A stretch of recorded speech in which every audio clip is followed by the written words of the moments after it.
The national championship game is set. Ohio State and Notre Dame after the Buckeyes get past Texas in a thrilling game in the Cotton Bowl, and Notre Dame outlast Penn State. This is the College Game Day podcast. We were recording just moments after the Buckeyes finished off Texas. Rece Davis and Ryan McGee here. We are hoping before we wrap up this quick edition of the podcast that Pete Thamel is finished with some of his post-game interviews over at AT&T Stadium just across the way from where I'm sitting, and he can join us as well. It was a remarkable game in a lot of ways that really, Ryan, I felt turned on two plays and two obvious ones. The screen pass to Travion Henderson that went for 75 yards and the touchdown at the end of the first half. And then the Jack Sawyer sack, scoop, score, 83-yard fumble return late in the fourth quarter when Texas had wound up 1 yard away from tying the game. Now, there's a lot to praise about Ohio State, but I really felt like, I know they couldn't run the ball, but I really felt like Steve Sarkisian and the offensive staff erred greatly there. You're 1 yard away. You got a pass interference call. I think you slam it up in there behind your biggest people twice, maybe three times. They stop you the third time, then you try something else, get wide, get cute, go ahead. But I thought Texas should have tried to finish the deal 1 yard away. And in the end, Ohio State proved to be tougher up front. That was the case, I felt like, the entire game, and it ended up deciding the game at the end. Yeah, in those two plays you're talking about share similar, attributes in that there were big plays and there were touchdowns, but they were also soul killers. They were answers, but it was also all that momentum. I give Texas, I tweeted this, I give Texas a lot of credit because they stayed in that game much longer than they probably should have, and they figured out a way to do it. And it felt like after the first three drives of the game, it felt like, oh, here we go. Ohio State's going to do the same thing they did in the first two games in the CFP. And Texas, to their credit, and then they have that great point and also moral victory at the end of the first half, and then they immediately got punched. And so, listen, we started the season with how will Texas use Arch Manning? And now the Texas fans are already asking, where was Arch Manning on a goal line stand, with a chance to win? And I'm just saying, it's just funny to me as a writer that we're kind of, we've kind of come full circle. But listen, Ohio State has made its living stopping people in the red zone. That's just what they do. And so I get it. But going backwards on any play is always questionable. And that's what they did in a really, really crucial situation.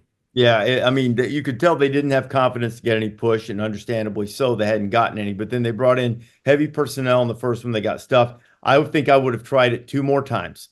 And then if you have to go all or nothing, you know what? You wound up all or nothing anyway. Yeah. With the fourth down play when you ended up with the strip sack. And I also think, too, that when they gave up the long screen pass at the end of the half for a touchdown, you can argue about fitting behind it. And I think I don't want to get the wrong guy, but I think it might have been Makuba who had trouble, but they set pressure. I don't know why you're sending pressure. 29 seconds, they played almost the entire first half trying to keep everything in front of them. And then with 29 seconds, you send pressure, and Henderson, who can go the distance, as so many people have found out over the course of his career, just takes it. There was nobody there.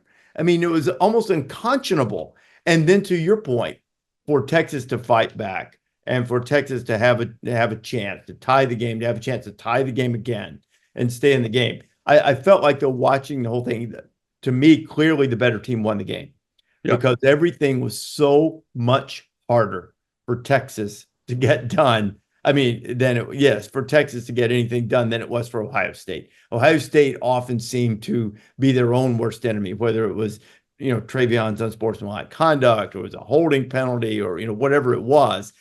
Ohio State stopped themselves a little bit more than Texas stopped them. It just seemed a lot harder. And, Ohio State, not invincible. We've seen them lose twice. We've seen them lose to an average team, and they're going to play a much better team in the championship game. But they're the class of college football. They're the team that should win the national championship, and they've probably been the class of the sport all season. Well, and listen, I'm talking to the guy who will be hosting basketball game day in very short order, right?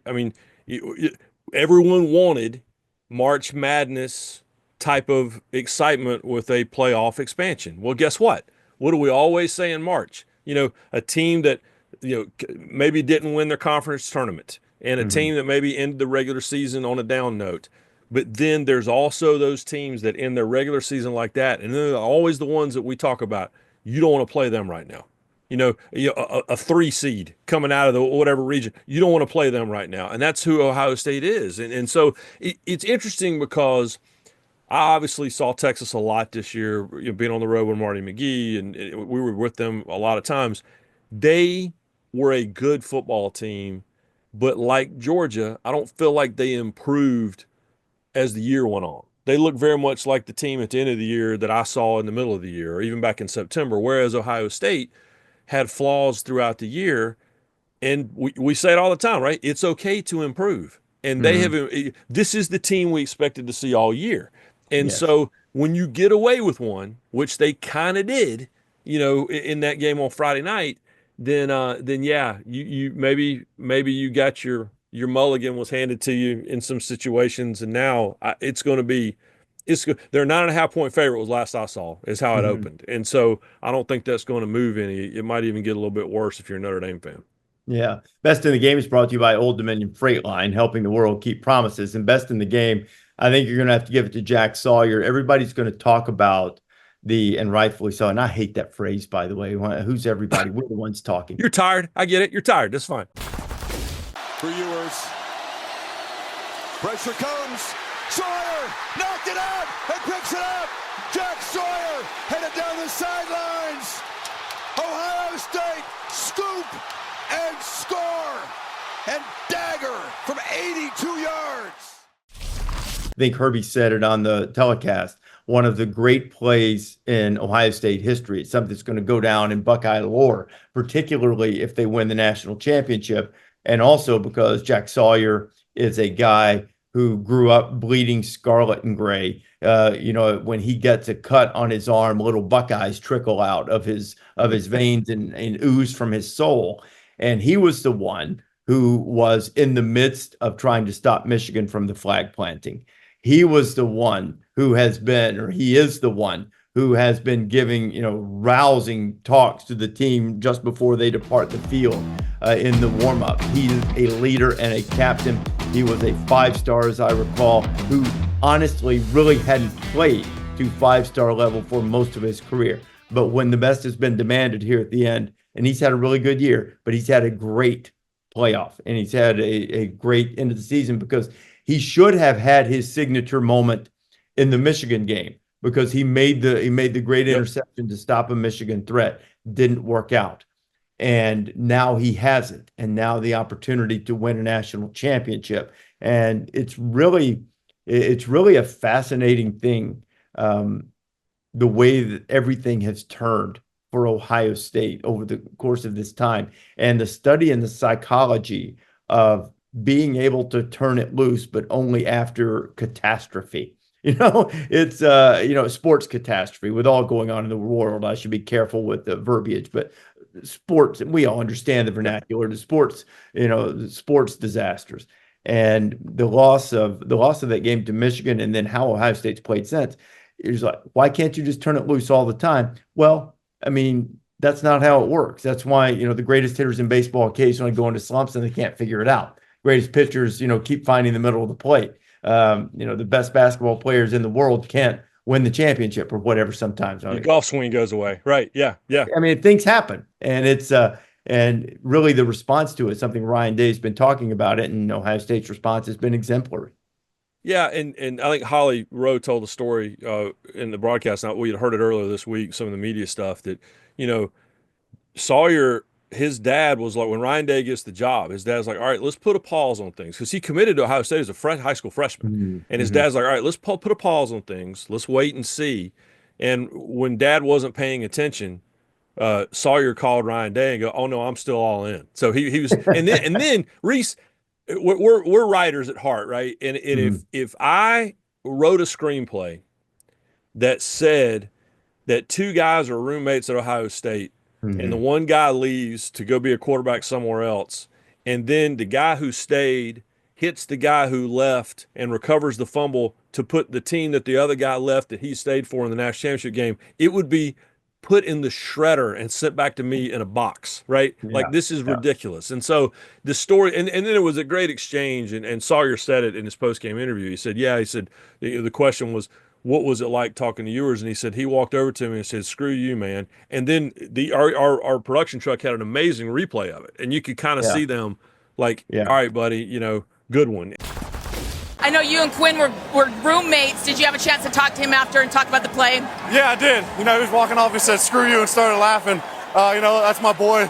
Obviously, we were roommates when he was here, and got a lot of respect for him and the rest of the Texas team.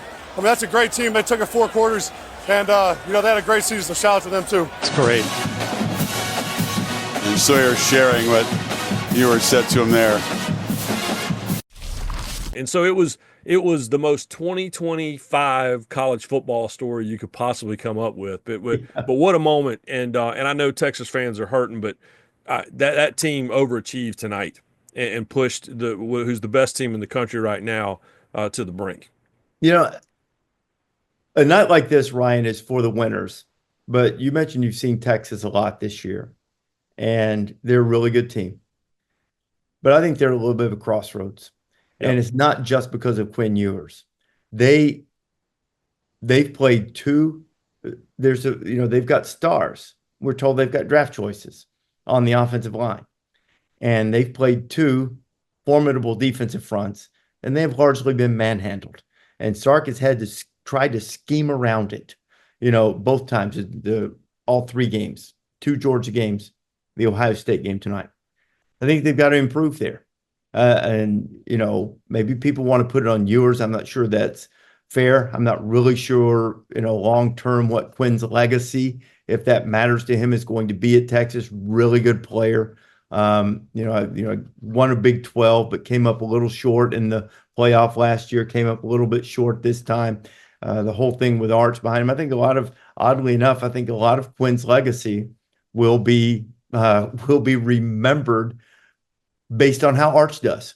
If Arch leads them to a national championship or 2, that's going to impact it. If it's more of the same, then maybe there will be a different kind of appreciation. I won't say greater, because I think true Texas fans do appreciate Quinn Ewers. He came back, he battled through injuries.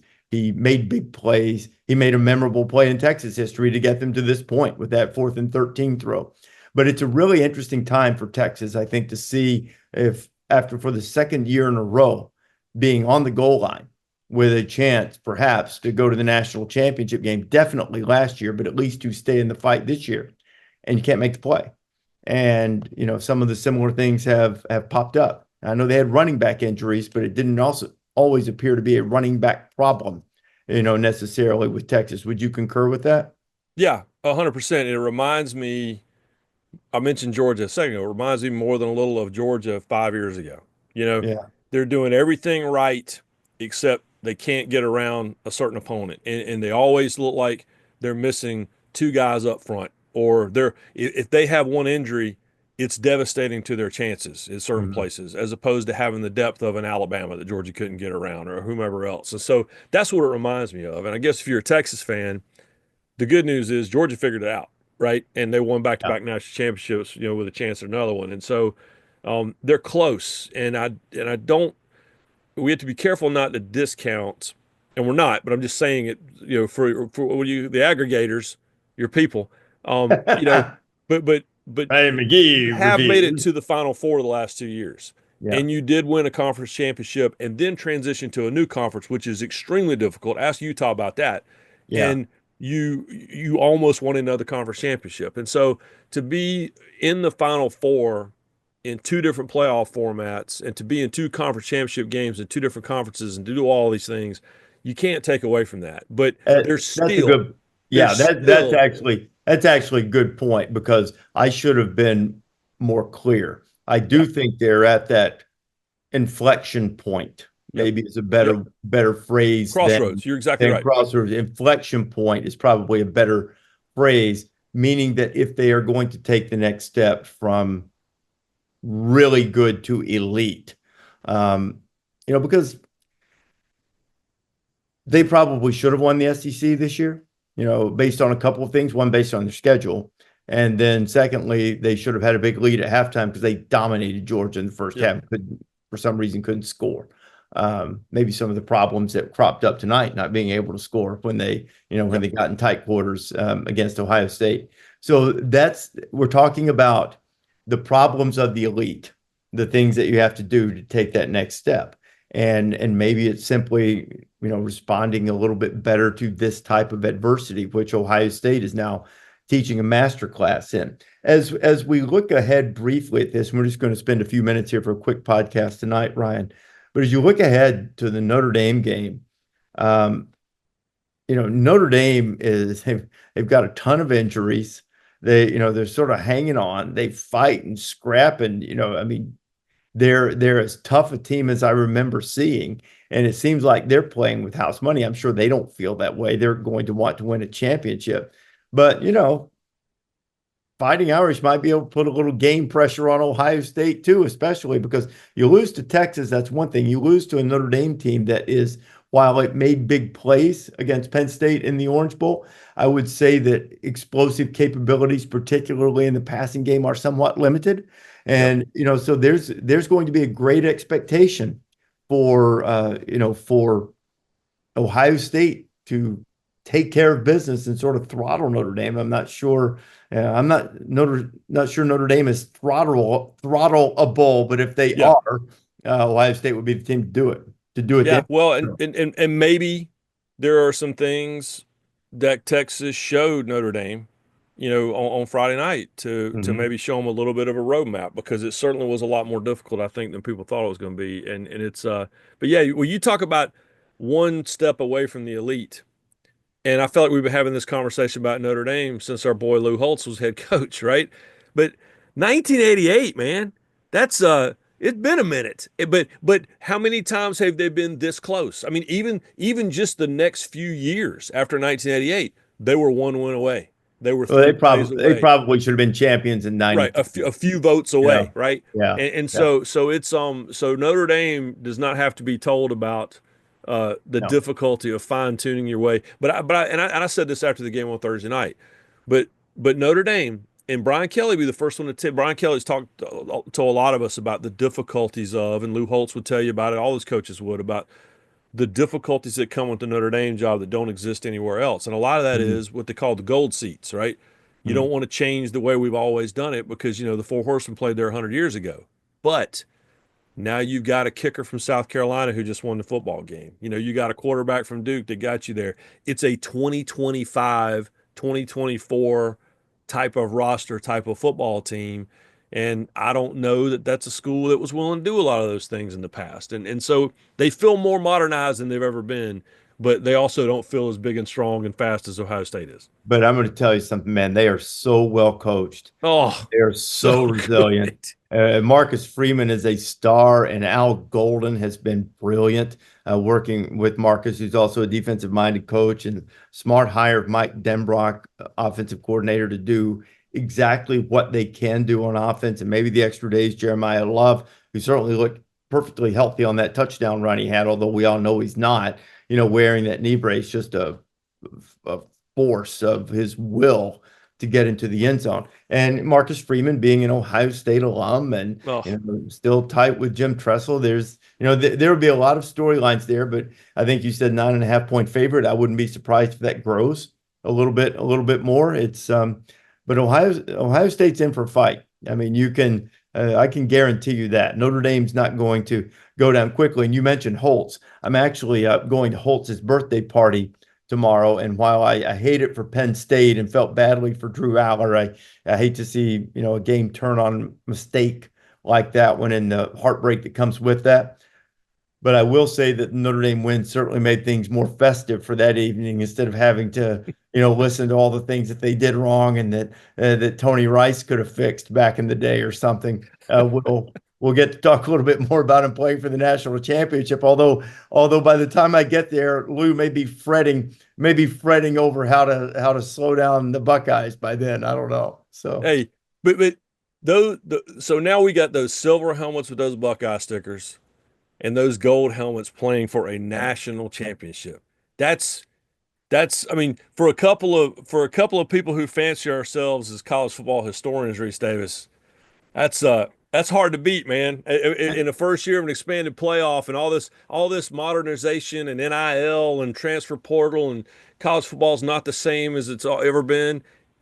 We got Ohio State and Notre Dame play for the national championship. That's the same as it ever was, man. Yeah, I know it feels like, and also same as it ever was is Ohio State beating them. Our friend and Notre Dame alumnus and longtime Clemson SID Tim Beret texted me a little while ago to remind me that the Fighting Irish haven't beaten Ohio State since 1936. And it's only 6 in a row, though, for some inexplicable reason, as close as they are geographically. They don't play as often as they should. But I was in Notre Dame Stadium when the Irish had made the ill-advised and accidental decision to try to stop Ohio State on the goal line with 10 guys. That didn't work out well. I would imagine that will come up a few times, and I would imagine that Al Golden will make sure that there are 11 on the field. If 11 on the field, and if he can get away with 12 or 13 against that Buckeye offense, that would probably be a good idea too.